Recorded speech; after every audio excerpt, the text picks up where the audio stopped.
This is the Kestrel Country Podcast, where we discuss the people, places, and events all around Kestrel Country.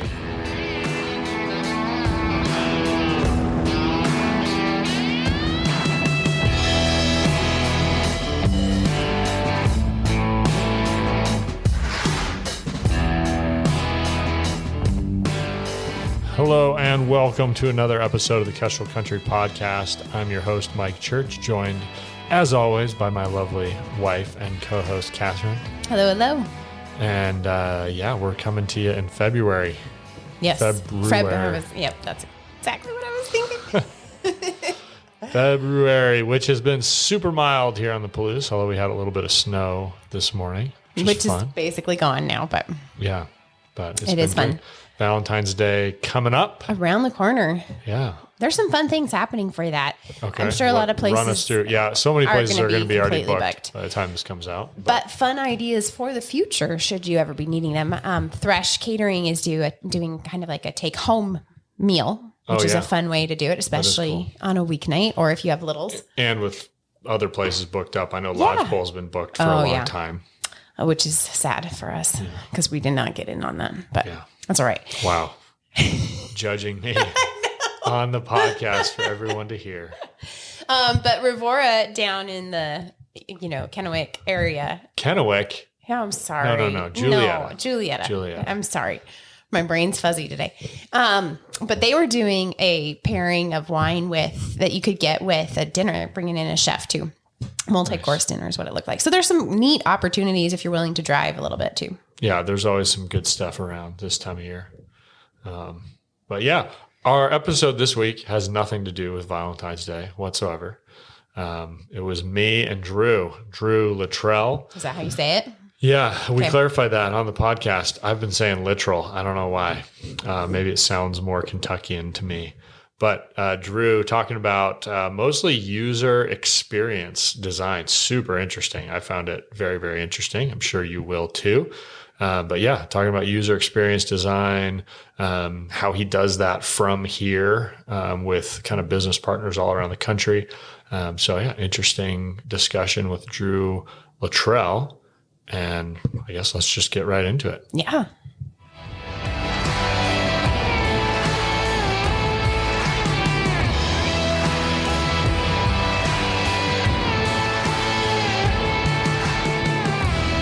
Awesome. Well, Drew Littrell? Littrell. It's Littrell. Okay. Yeah. There are Littrells, there are Littrells. Ours is Littrell. You're the latter. Yeah. Okay. That's right. Somehow I got that confused. I don't know. Yeah. It happens.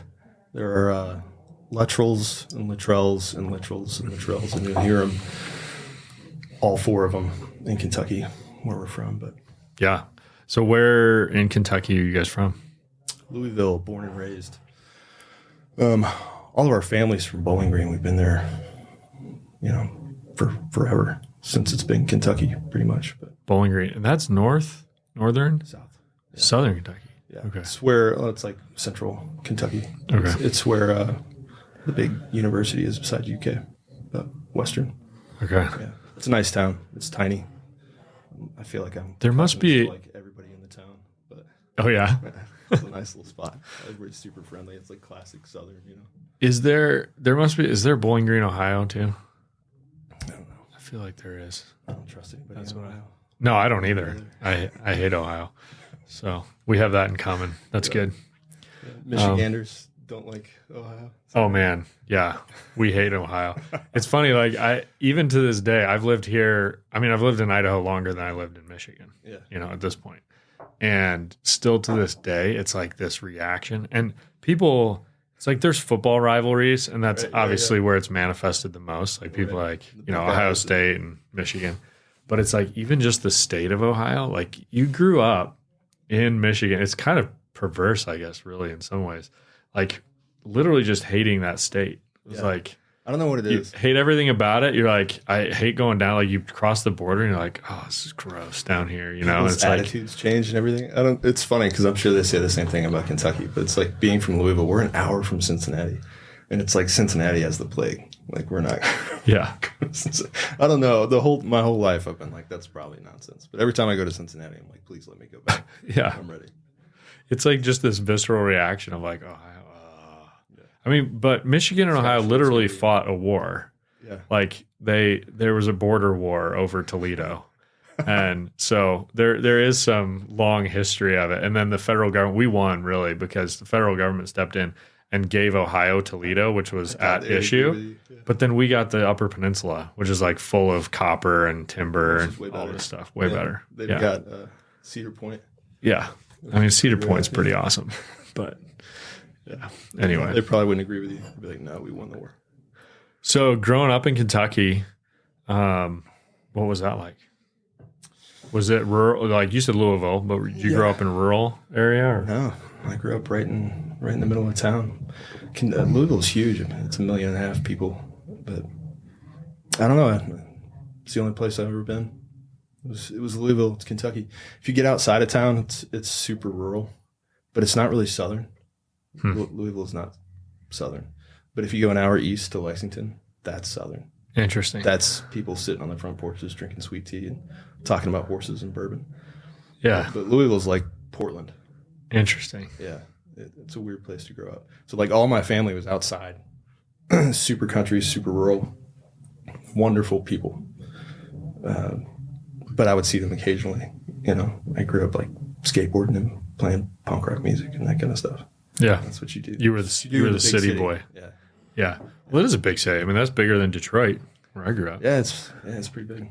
It's funny because like being out here, when we first got here, everybody was like, "Yeah, you can't move outside of town." I was like, "Where's outside of town?" They're like, "Anywhere longer than like 5 minutes away."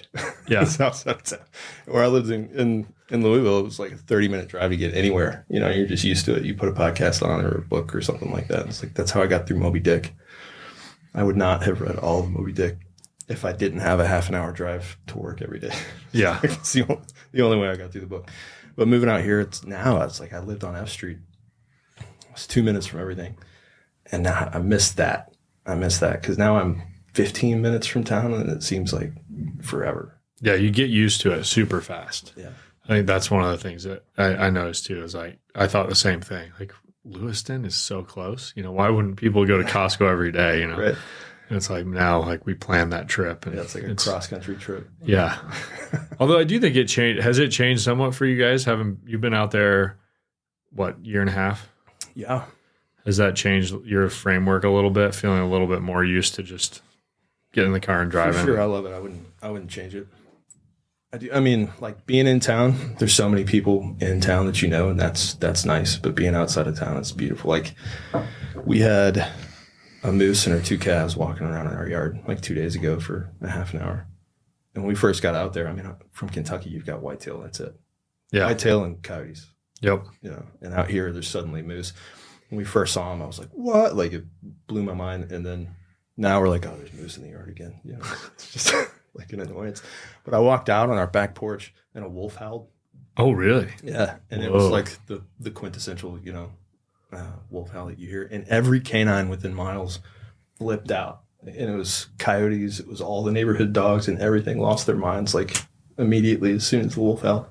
Wow. So I wouldn't trade that. That's pretty cool. Yeah. And have you guys have had bears too? Yeah. Yeah, we've had mountain lion, bear. Oh, you had mountain lion? Yeah. That's awesome. Yeah, the bear just like leaves scat and wrecks our bird feeders, so he can go away. But the rest of them are pretty cool. The only thing I haven't seen is elk. Oh yeah. I haven't seen a single elk. Everybody tells me they're on the ridge, like the next ridge over. Okay. They just kind of skirt all the houses out that way. But that's the one thing that I want to see. Like having elk on my property would be pretty rad. Yeah, we get elk in the spring, and then we had them this fall. I was really hoping that I had Asa set up in a ground blind up above our house and was hoping he would get a shot at one. I would see him pretty much every morning, but they'd just avoid. They'd kind of be up on my neighbor's property and then kind of hide in the timber. And is it a herd of them or just a couple? Yeah, it was a whole herd. There were probably 6 or 7 cows and calves, and then a couple of small bulls and one pretty decent bull. And the bull would like bugle every morning. Like it was super cool. It was awesome. Yeah. Yeah. I saw a huge herd crossing 95 north of Potlatch a couple days ago. But the only time we've seen elk out there is standing on the side of 95, just like grazing in the field or something like that. But my neighbor just across the way sees them all the time. And so there's something about that ridge that they follow. But yeah, they're there. Yeah, that's cool. The cat though, did you guys see the mountain lion or just see tracks? Our neighbor got him on camera. Okay. It was like right there. That's awesome. We've only seen the bear one time, but he's all over the property. And he's just a big fat boy, and he eats out of people's trash cans and stuff. Yeah. They call him a 4-mile trash bear, I think. That's awesome. He's like 300 some odd pounds, though. He's huge. Oh, wow. Like, yeah, Julie saw him walking down the road. I was like, he's a beast. That's cool. I guess you get big when you eat good every day. Yeah. We've got them around from what I can tell, but like not right at our place, but I've never seen them out by us, but yeah. Anyway. Well, so grew up in Kentucky. I know I think we're supposed to talk about user experience design, right? Yeah. Or do you even know? Do you know? Annika set it up. So I love talking about anything, but you grew up in Kentucky, and how did you get into design? Stumbled into it. Okay. Didn't go to school for it? No. I was in college, was in my senior year at UK, and Julie and I were already married. We found out we were having twins. And I said, I need a better job than the one that I've got. So I was working at this place, and they had an IT department, and I'd always just been okay with computers. I built my own when I was a kid and built websites on the side and that kind of stuff. And so I just told him, I went and asked the guy, I was like, hey, I need a better job than this, and I'm good at IT stuff. And he was like, all right, go clean that closet. And if you do that well, I'll give you a shot. And it was like the cleanest closet on the planet. And so they let me slip into IT, and I just did systems. I did everything, anything they needed me to. But I kept solving. I just like puzzles. I've always liked complex problems. And so a couple came my way. And then over time, I just kind of figured out. I was like, I love this kind of stuff. Whatever this kind of stuff is, this is what I like. And then I left there after a few years to get closer to family. And then got a job, and I was able to actually do some design stuff. And then I just kind of leveraged that. I was like, look at the stuff I'm doing. You should let me do more than that, or more of this type of thing. And they did, and just kind of created a position for me to get into it. And I was like the in-house, design team for 5 or 6 years at a big bank. And that taught me a ton. I didn't know that I was in boot camp, but it was like a one-man best kind show. of boot camp. Yeah, now I'm working with 8 people. And at the time, I was like, I have to do all this. I'm the only guy, I got to figure all this out. And so that was fun. I learned a ton. And then my partner at Built now, he and I have just been friends for a long time, work out and ride bikes and all this stuff. And he kept coming to me because he went to school for graphic design, and he's an incredible designer, just immensely talented. And we would just be hanging out, and he'd be talking about how somebody asked him to do product design. And he's like, I don't know how to do this stuff. I do billboards, and I would give him advice because that was the world that I was in. And then finally we were like, we should just do this together. You run this side and I'll run that side. I'll do what I'm good at and what I enjoy, and then you do this. And so after 8 years at the bank, I switched over and been doing that for 6 years now. So what does product design or web design look like at a bank? Are you literally doing their website kind of thing, or? Yeah, loan origination systems. Oh, really? Yeah, building platforms that today I would have been like, I cannot do that. But at the time, I didn't know that I couldn't do it. And so you're just, I was just like, yeah. Is this was it a small bank then or something? Or Farm Credit Mid-America. So it's a large ag lender. It's a government-sponsored ag lender. So it's a $20 billion bank, probably bigger than that now. And they were like, Drew, how about you design all our stuff? Well, UX was kind of a new thing. It's funny. It's been around for 15, 20 years now, but it was always just design. And you would find somebody that was good at designing, things that look nice. And then that you'd come and be like, hey, can you also design this loan origination system? I mean, they're completely different. You have to figure out who are all your users? What are their goals? What are they hoping to accomplish? At a bank like that, you've got 20 different user types. They all have different goals. And then you got to find the commonality amongst all those goals and put it together in a path and a platform that makes sense to all of them. Like, that's incredibly complicated. So it's systems design. Interesting. It doesn't have anything to do with aesthetics. And that's what a lot of people don't get, is that's really the difference. And so my side of the business is more about flows, information architecture, systems design, that kind of stuff. Like, who are the people, whether it's a website or a huge platform like a loan origination system or something like that. It's all about asking the right questions and just getting the right data together, figuring out who your people are. That's user experience design. It's like, who are we actually building this product for? And then what do they need? What is their goal? What are they hoping to accomplish? That's how I approach, whether it's marketing or anything. It's like, the people that you're building this for, whether you're building an app or a website or whatever it is, they have a burden that keeps them up at night. Whether it's like a quarterly goal they have to accomplish, or, they have this task that it would just be fantastic if there was a solution out there for them. If you can figure out what that is and then solve that problem for them well, you're golden. And then that's truly serving them, rather than, like, I don't really get into, and that's not knocking it at all, but get into like trying to entertain. I don't get that part of the world. The part of the world where people have like real problems that are weighing them down, and then figuring out how to take that burden off of them so they can take a deep breath, a sigh of relief when you present your solution to them. That's fantastic. That's what I love doing. But that's user experience design, whether it's like architecture, whether it's software, or whether it's whatever it is. It's thinking about that person, and then what do they need, or that family, and what do they need? And then how do I create a system that gives them that in an intuitive and comfortable and consistent way. So how much of it is that? It seems like there's you kind of presented like two steps, or like two sides of it, right? It's like understanding, doing the research, getting the data, and then also figuring out, like, I'm sure there are people who could collect all that data, have it, and still, maybe like myself, would be like, well, I don't know how to accomplish that. I just know that these are the problems. Is it kind of a 50-50 type process? And do you do the first part of it yourself, or do you like outsource that and get, surveys and collect data and that kind of stuff, or does it depend on the project? I do all that first pass myself. And you're right. Where you get into industry specific stuff, so architecture, I wouldn't know what to do, right? But the research is very similar, whether you're doing software or whatever it is, because it's always about who are you serving, and what do they need from you. And then you have to understand UI. There are all kinds of cognitive principles and psychological principles that you can pull into it. UI is? User interface. Interface. So UX is user experience. Yeah. UI is user interface. So think of an app, right? So most people are right-handed. And so you're interacting with an app with your right hand. Your thumb swipes this way in a comfortable position, right? And so if you've got a primary interaction point within an app, you don't want it to be in the top left-hand corner.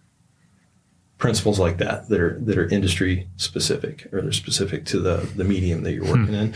You have to understand those, so that, because you can do all the research in the world and understand what they need, but if you can't then execute in a way that's comfortable for that person, then it's all going to fall apart. So you got to blend those two things. And that's where Brian, he's fantastic. It's my partner. He's fantastic at marketing. He just is able to intuitively design things that look amazing and communicate exactly the point that needs to be communicated. He just has an intuitive skill there. But that's different from designing an app and thinking about how to lead people, like in websites. If you're designing a website, people read either a Z pattern or an F pattern, right? And so like Google, you can look at the Google search results. So if you hit the first one, people are going to read the whole line. The second one, they're going to read 2/3 of the line. The third one, they're going to read a little bit less. Interesting. And if you get an eye tracking result, if you look at like a heat map of where people's eyes are, it looks like an F, right? And so if it's a data heavy site, it looks like an F. If it's a marketing site, it's a Z, because they start in the top left and look at your logo.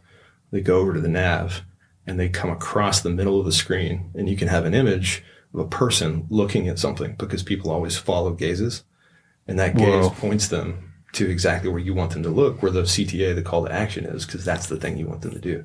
There's all kinds of little tricks like that where you can guide people through a process, and you can either use that like for good or for ill, right? Knowing how to get people to do stuff. If you really desire to serve them and then ease that burden, then you use those tricks to get them to where they want to go, right? Rather than where you want them to go. But what are like those tricks and stuff?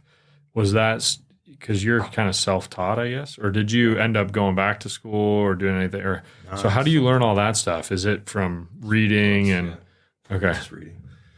I just really wanted to accomplish those goals well, right? Because when you talk to people, that's the thing about doing research, is when you hear people's burdens and they're telling you, so like Farm Credit, for instance, the loan origination system, we had people just doing massive amounts of work that they didn't need to do.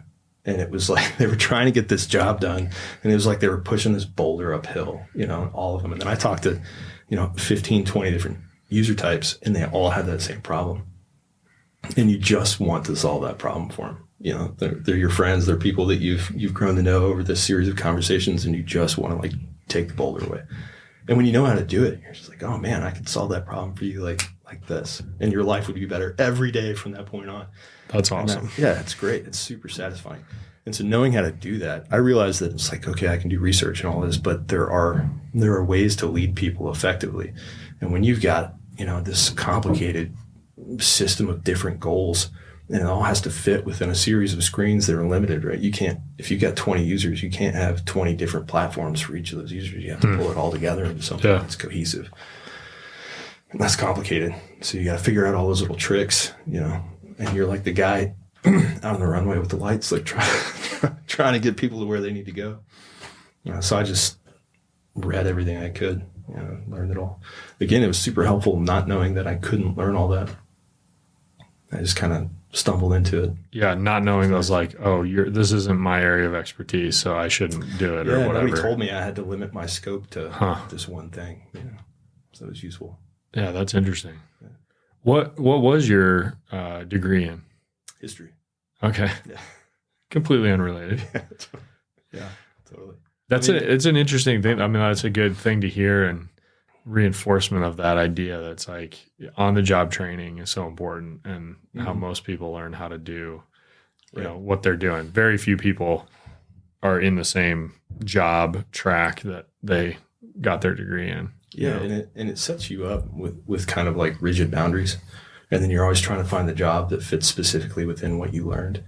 But if you're learning, if you can find the thing that you're gifting, what talents did God give you? And if you can figure that out, well, then the skills that you're learning align with your gifts. And also, if they align with your gifts, they're going to align with what you enjoy. And you're going to learn and improve so much faster if you're doing that, right? But if you come out with this like, well, this is this collection of skills that I learned in school or whatever it is, and I'm not knocking school, but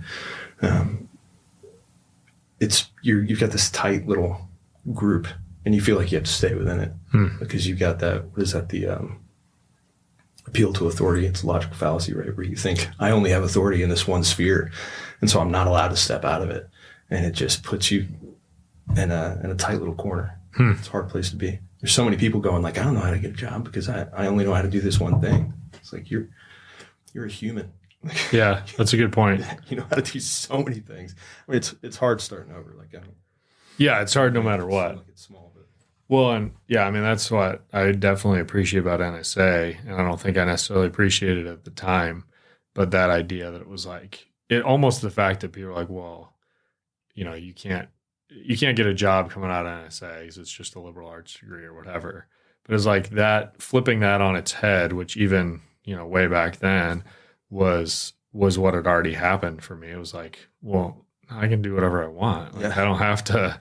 You're qualified for like every job. I'm not going to school just to figure this. It's like I can do whatever I want, and well, it makes you flexible, right? You know how the world works, and you know how to look at the world and discern and go like, I can fit into that space, rather than having that tight little space where everybody's told you for several years that that's where you belong.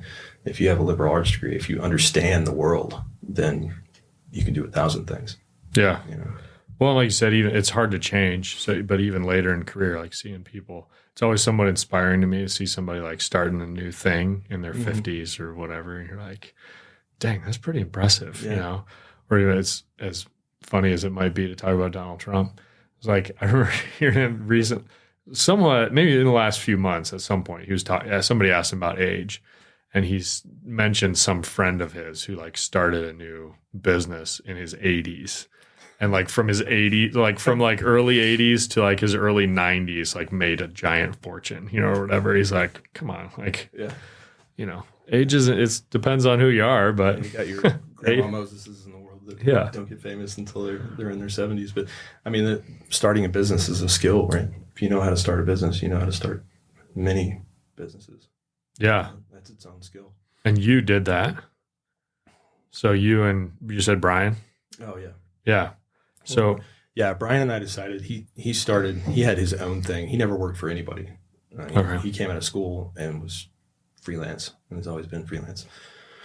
And then we decided to come together, and it's been built. But built existed for a couple years before me, and then I came in. The original partner, Eddie, he's another incredible designer. He's a guy. He went and he's chief design officer, I think, at Onyx for a long time. Onyx Maps. So that was cool. But he's a fantastic designer.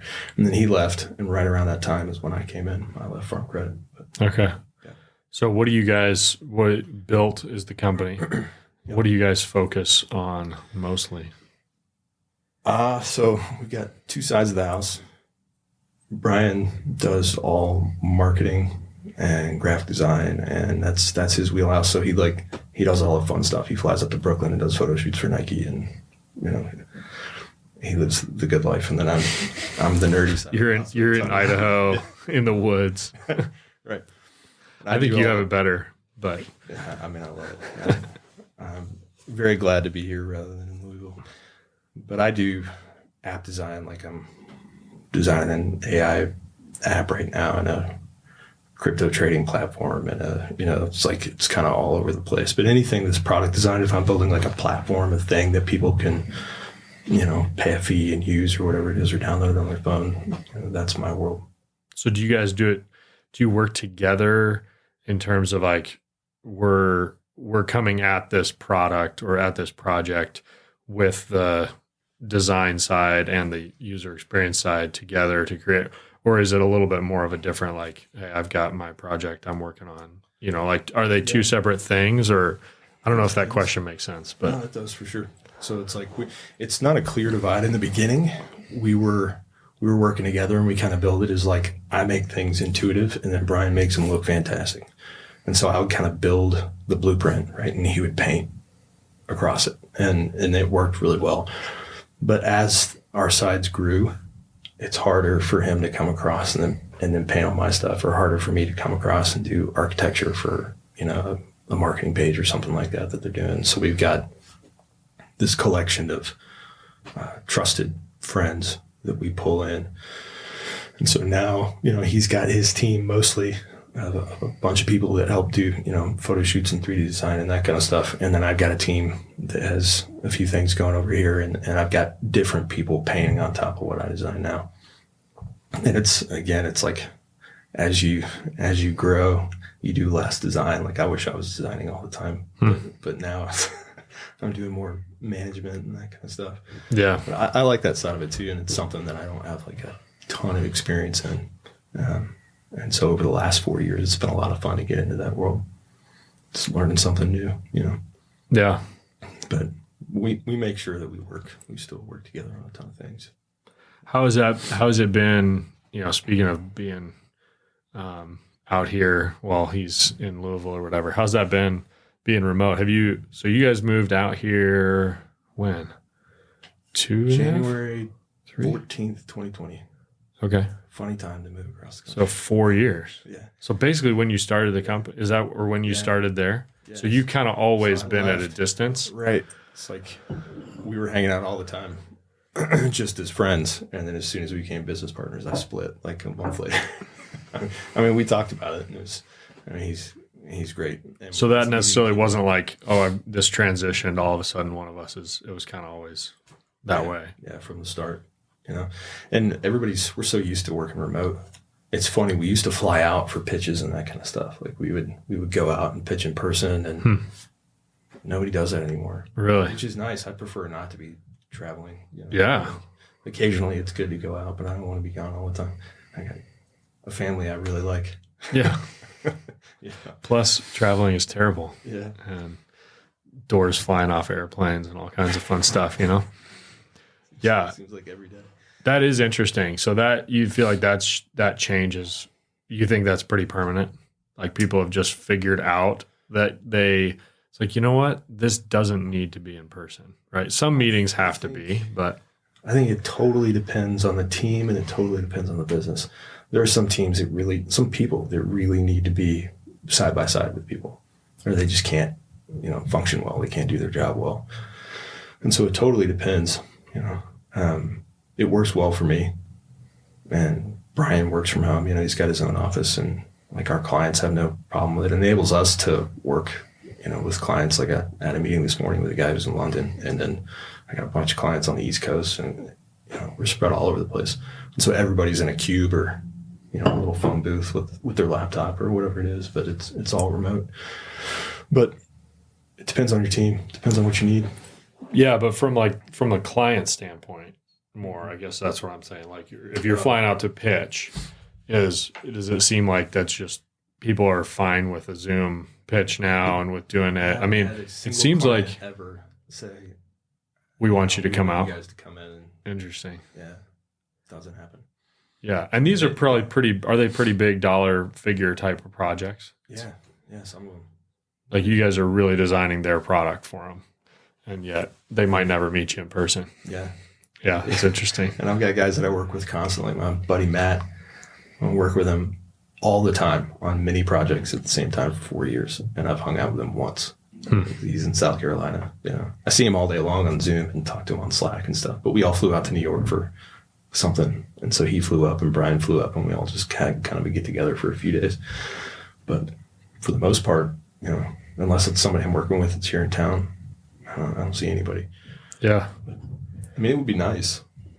If I had my preference, I'd love to be able to go out to coffee with people that I'm working with and show them stuff in person. It's easier to do workshops. Running a workshop from a computer is kind of weird, right? It's way better to get up and have sticky notes all over the wall and like be in the room with the people. That's probably the worst part. You can do workshops and they're fine and you're going to get a good outcome, but it's just not nearly as like satisfying for you and the client. But everything else is pretty much the same. Like the research side of it and all that doesn't get hindered by not being in person. And not much. I mean, like people's body language and that kind of stuff. You can watch.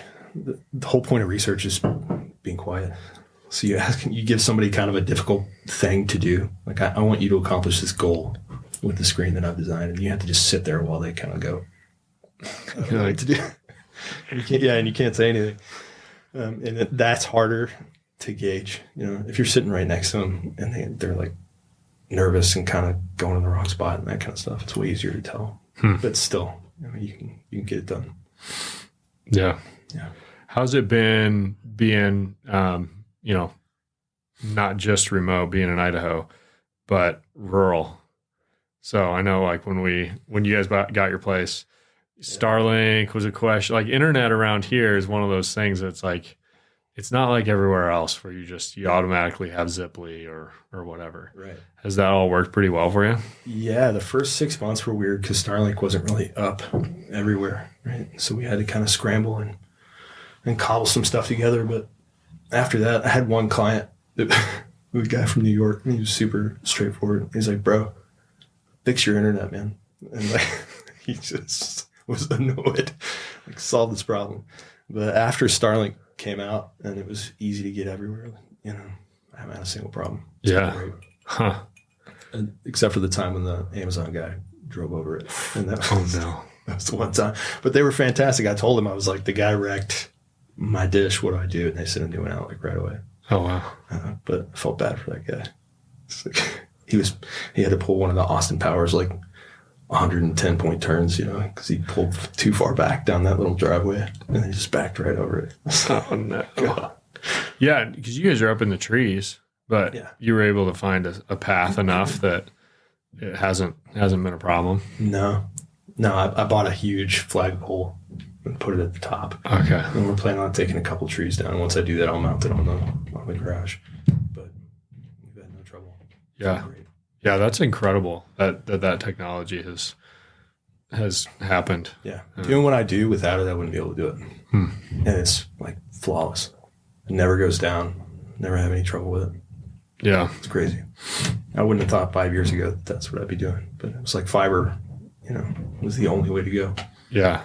So since that, like, Starlink has actually been good enough to where you don't even feel the need for anything different. I never have any problems with it. And you're on Zoom calls. You're doing pretty intensive work I over test the it internet constantly, and I'm on Slack, I'm on Zoom, I'm like live designing and Figma with people all the time. I mean, wow, I push it. Yeah, that's pretty amazing. Yeah, it's crazy. Yeah, that was the thing. It's like we waited. I was like, I can't move out into the boonies, without Starlink or something like that, without fiber running into the house. And so we waited and waited and waited. And I knew it was supposed to be coming out within a couple months, and that's why I felt like it was okay to buy that house. But without it, it'd be done. Did you guys get the one that's like the permanent? I don't know, because they have different models. They have one where you can roam with it. Oh, yeah. We have an RV permanent. You do have the RV. Yeah, because we like to take the camper back to Kentucky, and it's nice to be able to just work if I need to. Have you done that? Yeah. With the Starlink?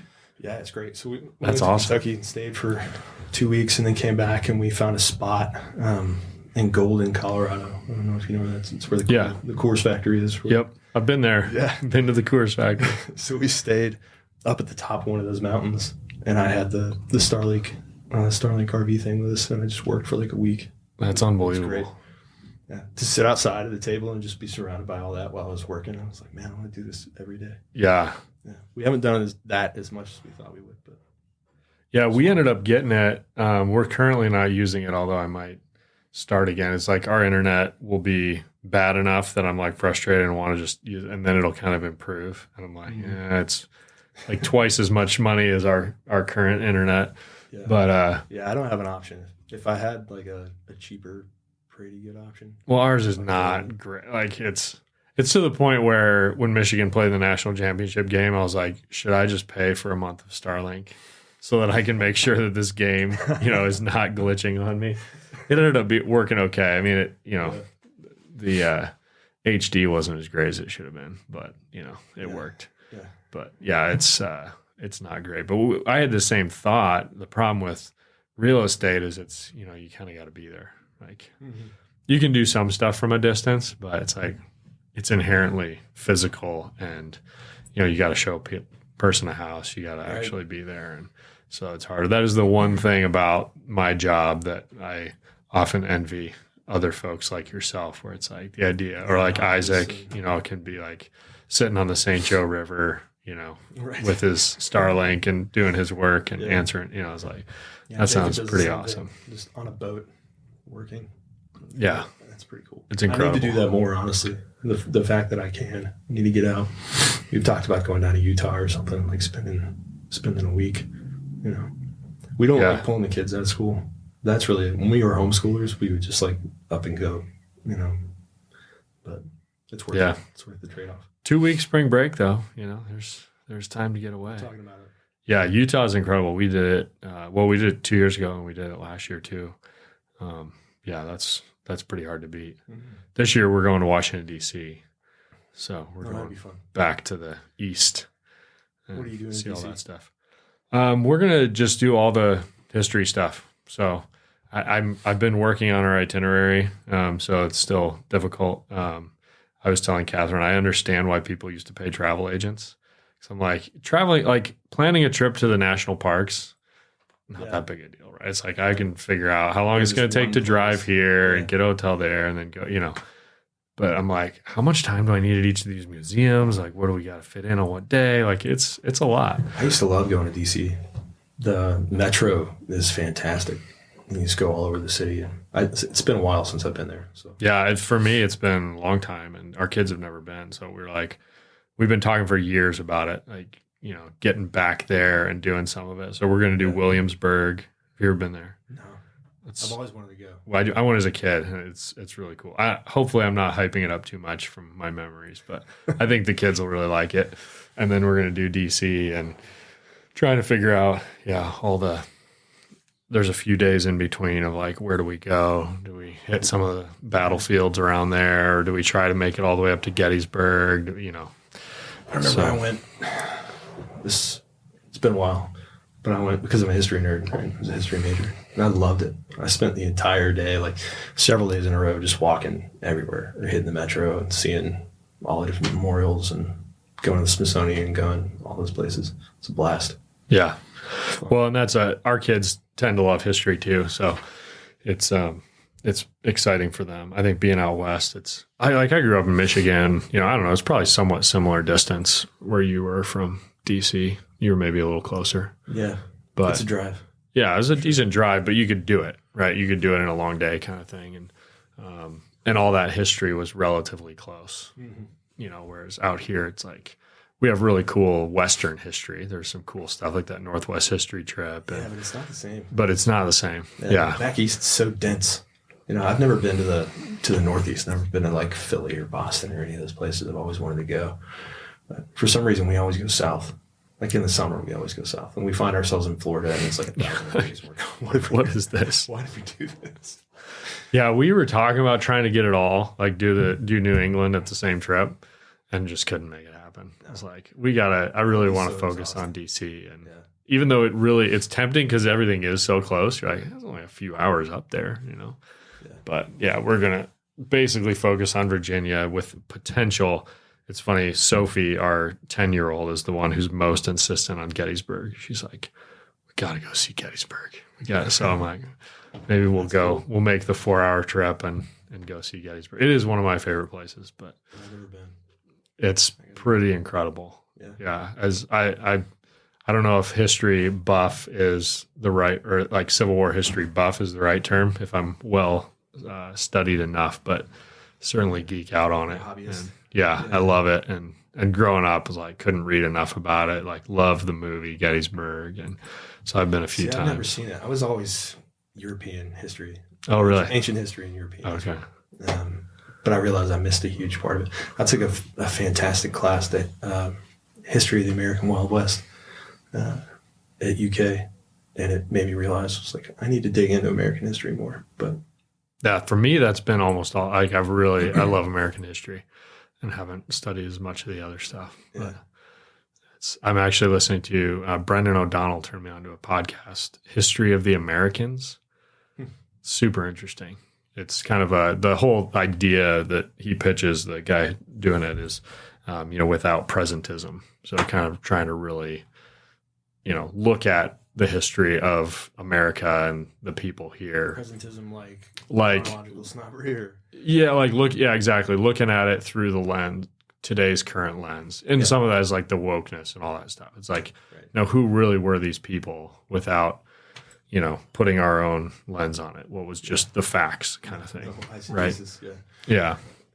And it's pretty, so I'm only a few episodes in, but pretty interesting so far, and just understanding, even just some of the, like you mentioned, the West, and, the honestly stuff that I didn't realize how much of a lens I had of, like, the Native Americans and stuff, of what we think of them as kind of the Plains Indians. Like, that's what's in movies. That's what's in, like, that's right. That's kind of generally what people learn about and study. And and it was like hearing about these insane civilizations and like large cities that they had. And there was like one of the largest man-made mounds ever was somewhere. I can't remember now where it was, but it was like this ridiculously tall structure that they built surrounded by agricultural fields, like fields of maize. And just crazy. There's tons of them around Kentucky and Ohio.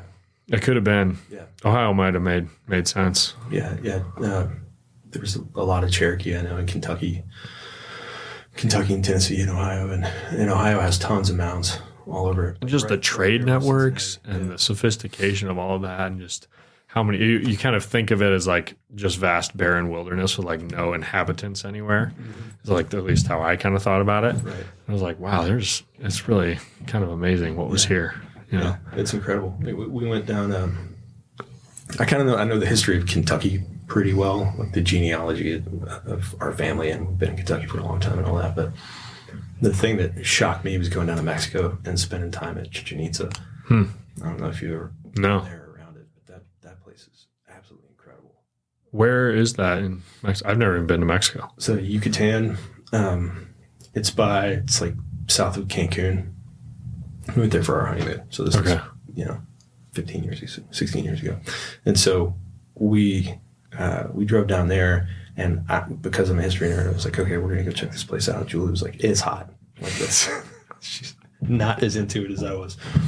But the thing that blew my mind is, one, just the vastness of the city down there. It's absolutely gigantic. So there's 9 square miles that they've cleared out. And then outside of that there was a huge city outside of it. But you get to the main temple, the ziggurat, in the center of all of it.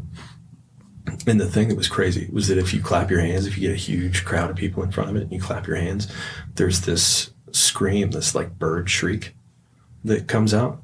And so they worshipped Quetzalcoatl. And so there's this bird that's in the jungles there. And so we get the huge crowds of people that get in front of it and clap in unison. And I don't know, like, it made the hair stand up in my arms. I was like, I don't want to do that again. That's crazy. This bird screech comes back from the temple at you while you're standing there clapping. Whoa. And you can look it up on YouTube. But it's nuts. And after that, I was like, all right, I'm good. What is it called? Let's get back on the bus. Chichen Itza. Chichen It's Itza. the one that you always see, like in Mexico, Okay. the giant pyramid. Yeah, it's down there. Huh. It's wild. I'll have to check that out. Yeah. Yeah. Yeah, but the fact that those cities and civilizations were spread all over North America, we don't hear much about it. Yeah. It's cool. Yeah. Interesting. Just getting into Columbus and the navigation and everything too. Just unbelievable. Pretty crazy. Yeah. Yeah. Well, I mean, we kind of got far afield from user experience, but Gone down some rabbit holes. yeah. Yeah, that's cool. This is the stuff I started getting into, so I'd rather talk about history anyway. But design is fun, and I love it. I love doing my job every day. What would you, maybe we'll wrap it up this way. Somebody's interested in it. How would you recommend they get into it, right? We like not go get a degree, like just start it, or? Yeah, there aren't really any good degrees as far as like UX design and product design goes. It's still a thing that you could just kind of have to like get into. Do you have to know computer science or not? Like, or not really? No, I mean, it's good. So I had to work with a ton of developers, and I used to build websites and that kind of stuff. So I dabbled in it in the beginning. So it's good to have that understanding, but if you don't have it, that's okay, because other people will, and you just kind of fill that gap. And I think that's important, understanding that if you're good at a small thing, you don't have to be good at everything. Just find a thing to focus on and get good at that, and then spread out slowly over time, because you can always surround yourself with people that have that other knowledge. That's what we do at Built. I mean, I have friends that are absolute experts in other areas, and just because I can kind of dabble in those fields, like that, why would I do that? Like, if I want to serve my client the best, I'm going to pull in a guy who's an expert, and then I'm going to shut up and let them do what they really do well, and I'm going to stick to what I do well on that team. Right? So we build bespoke teams and pull people in, and they do that job that needs to be done really, really well. And we found that to be a great pattern. And so feeling like you have to come in and understand this entire like industry, you don't. Just get okay at copywriting, right? If you can tell a story, get into copywriting, and then get on a team that needs a copywriter, and then learn. Right? There's tons of freelance jobs out there. It's ridiculous. So if you want to learn, focus on that one thing. Or if you're good, if you have a natural gifting at organization, the thing that I've learned about like design teams and this kind of stuff is that creatives aren't well-organized people. They're people that love to make stuff, and they just want to get in, but they're kind of scatterbrained, right? Naturally. A ton of my good friends that are fantastic designers, they need somebody to help them stay organized. So if you have that gifting, get into it and then learn about the industry. And then find what you're good at. Every one of us is good at something, probably good at several things, right? We all have really broad gifts. And so don't think that you have to have this tight, narrow focus because you've shown that you're good at this one tiny thing, right? So just get into it. Find one small thing, get on a team and learn.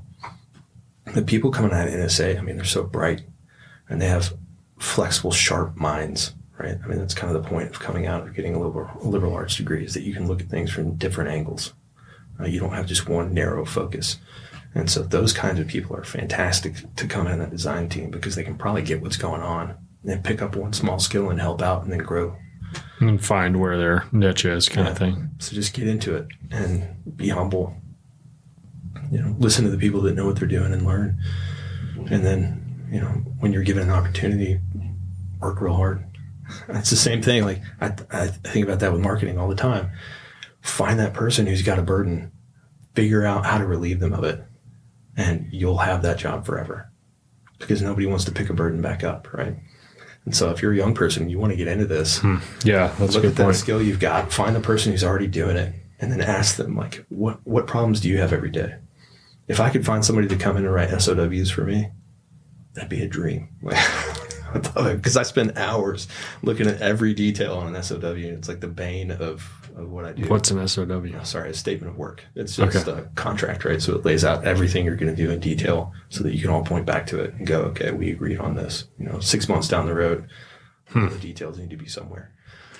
And so somebody that could come in and solve that burden for me would be somebody I would love to have on the team. Or there's tons of them, right? So you can have coffee with somebody and sit down and go, what do you do every day? And look for the things that they have to do but would rather not, and see if they align with your skills. You've got a spot. Yeah. It's not always going to happen, right? Some people, want to hold on to the money more than they want to give it to somebody else, but that all depends on the size of the burden too. But that's what I would say, is don't be afraid to sit down with people. Reach out, say, hey, can we have coffee? And ask questions. Be curious. I'll always look for somebody who's sharp and hardworking and curious. That person's going to fit in a multitude of positions. If you think about the world, right? That kind of you're solving the problem reminded me of, do you know Joe Ardeezer? Mm-hmm. Joe, like his product, the smart pricing table, right? It's like he was in a design business. Now he's doing something completely different, but it's because he needed to fix a problem that he had. And it's like designers, to your point, it's like they hate they hate making the proposal and writing the proposal and, and just figuring out how to help fix that problem, right? We've talked about it. It's one of those things. Ours is weird because we don't sell the same thing over and over. That's a fantastic solution for a niche agency, and there's tons of niche agencies out there. We're all over the place. But Joe's one of those unicorns. Like, he's good at design, he's good at development, he's good at sales, he's a one-man show. Good at figuring stuff out. Yep. Yeah. Awesome. Well, thanks, Drew. Yeah. Thanks for coming in. Thank you. This was fun. At some point, you should just start a history podcast. Yeah. Got to read a lot more to make that happen. Yeah, read I'll Be on Seed. You read I'll Be on Seed? No. Oh, man. You've got to. I won't get into it, but you should read it. Okay. Yeah. What's it called again? I'll Be on Seed. I'll Be on Seed. Okay. It'll change the way that you look at how states are laid out. And anyway, that's all a right. whole conversation in itself. We'll leave it there. Yeah. That sounds good. Thanks, man. Yep. Thanks for joining us. Like, share, subscribe. We'll see you next week.